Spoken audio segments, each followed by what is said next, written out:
আসসালামু আলাইকুম। শুভেচ্ছা সবাইকে। আশা করি ভালো আছেন। রাজনীতির আলোচনায় বরাবরই যেই ঘটনাটি ঘটছে সেটি হচ্ছে যে গতকালকে বৈষম্য বিরোধী ছাত্ররা তারা নতুন রাজনৈতিক দল করেছেন। আমরা গতকালকেই তাদের শুভেচ্ছা জানিয়েছিলাম। আমাদের প্রশ্ন ছিল কতটুকু সফল হবেন। গতকালকে এই সংগঠনটি আত্মপ্রকাশের মধ্য দিয়ে নতুন রাজনৈতিক দল বা রাজনৈতিক যে প্ল্যাটফর্ম তৈরি করল, সেই প্ল্যাটফর্মের আমরা যদি বলি যে এখন পর্যন্ত ২৪ ঘন্টা পার হতে চলল। সেই সময়টাতে তাদের কিছু অ্যাক্টিভিটিস এবং তাদের নিয়ে বেশ কিছু প্রশ্ন রেইজ হয়েছে। সেই প্রশ্নের জায়গা থেকে একটু নির্মোহভাবে বিশ্লেষণ করতে চাই। আমরা যদি আজকে দেখি যে বিভিন্ন রাজনৈতিক দল, আমরা গতকালকে কিছু রাজনৈতিক দলের প্রতিক্রিয়া দেখেছিলাম, সাধারণ মানুষের প্রতিক্রিয়া দেখেছিলাম। রাজনৈতিক দলগুলো কেউ বলেছেন যে নতুন রাজনৈতিক দলের সঙ্গে আলোচনা করা যায়। কেউ একটু অবজারভেশন করার চেষ্টা করেছেন।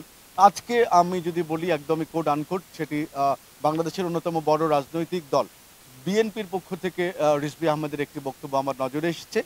তিনি বলার চেষ্টা করেছেন যে নতুন এই রাজনৈতিক দলের যে কোনো অ্যাম্বিশন বা নতুনত্ব যেটাকে বলা যায়, সেটি তারা নতুনভাবে জাতির সামনে উপস্থাপন করতে পারেননি। আমরা যেটি দেখেছি যে গতকালকে মানিক মিয়া এভিনিউতে তারা দল ঘোষণা করেছেন। সেখানে তাদের বিপুল সংখ্যক কর্মী সমর্থক সেখানে উপস্থিত ছিলেন।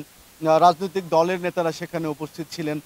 সেখানে একটি ব্যতিক্রম জিনিস আমার নজরে এসেছে এবং আজকে দিনভর বা গতকালকে থেকেও এটি আলোচনায় ছিল। সেটি হচ্ছে যে মঞ্চে কোনো চেয়ার ছিলেন না। এটি একটি বৈপরীত্য ছিল। অন্য দলগুলো দেখতাম যে কে আসবেন, কে বসবেন, কে দাঁড়াবেন, কার সিট কোনটা, এটি নিয়ে কোনো ধরনের গ্যাঞ্জাম এই নতুন তরুণরা যে দলটি করেছেন তারা সেটি করেননি।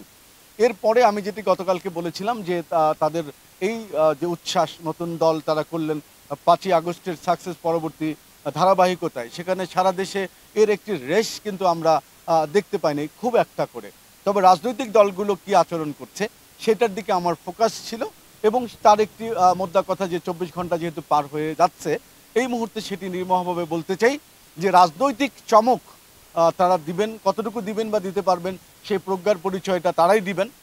কিন্তু বলা যায় যে এই বৈষম্য বিরোধী ছাত্র আন্দোলন যারা বাংলাদেশের যে রাজনীতির প্রেক্ষাপটটাই চেঞ্জ করে দিয়েছেন, তাদের ৩ জন ছিলেন উপদেষ্টা পরিষদে। বর্তমান অন্তর্বর্তীকালীন সরকারের উপদেষ্টা পরিষদে তারা ৩ জন ছিলেন। সেই ৩ জনের মধ্যে একজন পদত্যাগ করে তিনি এই নতুন রাজনৈতিক দলের আহ্বায়ক হয়েছেন। বাকি ২ জন কিন্তু পদত্যাগ করেননি। সেই পদত্যাগ তারা কেন করেননি তার ব্যাখ্যা দেননি। তারা কেন এই নতুন রাজনৈতিক দলটিতে সক্রিয়ভাবে অংশগ্রহণ করেননি সেই ব্যাখ্যাটা তারা দেননি এবং যেটি নিয়ে আজকে দিনভর নানান মহলে নানান প্রশ্ন তুলে ধরেছেন। কেউ বলেছেন যে তারা ক্ষমতার স্বাদ পেয়ে গেছেন, তারা নতুন করে আর কোনো রিস্কে যেতে চান না, তারা অনেক চালাক, যার কারণে তারা নতুন রাজনৈতিক দল করে হয়তো তারা ভাবছেন সাফল্য পাবেন না বা এই ক্ষমতার স্বাদটা তারা হারাতে চান না, যেটি নাহিদ ইসলাম করে দেখিয়েছেন আর অন্যরা দেখাতে পারেনি, যার কারণেই তারা আর ক্ষমতা ছেড়ে নতুন রাজনৈতিক দলে যোগ দেননি। আমি যেটা পূর্বেই বলেছিলাম বিএনপির পক্ষ থেকে আজকে দলটির যুগ্ম মহাসচিব রুহুল কবির রিজভী বলেছেন যে তাদের নতুনত্ব নাই। আজকে আরেকজন রাজনৈতিক নেতা যিনি এই ছাত্র রাজনৈতিক থেকে উঠে আসা নুরুল হক নূর বা যাকে ভিপি নূর নামে পরিচিত, তিনি আজকে অনেকগুলো প্রশ্ন কিন্তু রেখেছেন। আখতার হোসেন যিনি সদস্য সচিব এই নতুন রাজনৈতিক দলটি, তার সঙ্গে বেশ ঘনিষ্ঠ সম্পর্ক ছিল। আক্তার তিনি ডাকসুর নেতা ছিলেন না, তিনিও ফিজিক্যালি বেশ অ্যাসোর্ড হয়েছেন। ঢাকা বিশ্ববিদ্যালয় থেকে তুলে আসা নেতৃত্ব, তিনি এই নতুন রাজনৈতিক দলটির নেতৃত্বে এসছেন। তিনি সেকেন্ড ম্যান বা সেকেন্ড কান্ডারি আমরা বলতে পারি। তো শুধু ডাকসু এবং ঢাকা বিশ্ববিদ্যালয় কেন্দ্রিক নেতৃত্ব দিয়ে তিনি নুরুল হক নুরের সঙ্গে ছিলেন।